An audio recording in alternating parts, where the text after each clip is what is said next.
Hey,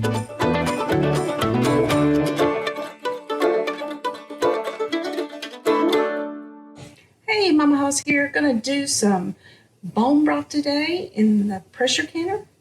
I saved my bones from Thanksgiving, the turkey carcass and the Boston duck. Put it in the fridge a couple of nights ago. Put it in the crock pot with some celery and garlic and onions, and some seasoning, some rosemary and some bay leaves. Let it sit for 24 hours on the low. Then I strained it out with a colander, and then I did another strain with some cheesecloth. Took it out of the fridge this morning.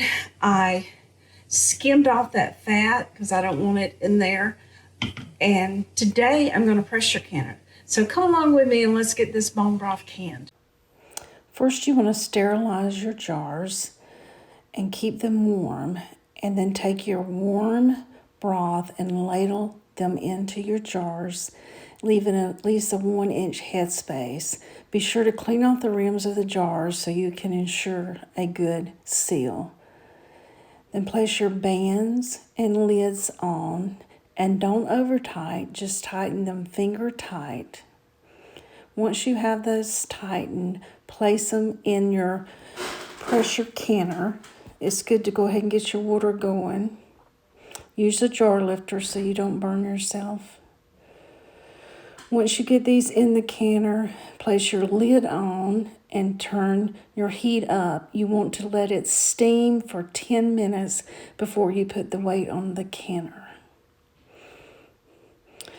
This is done on 10 pounds of pressure for 25 minutes.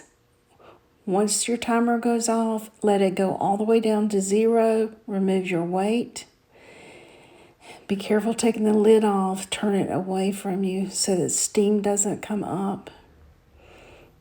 Lift your jars out with a jar lifter and let them sit undisturbed for 24 hours. After 24 hours, you want to check to make sure you have a good seal. You can do this by removing the band and lifting the jar.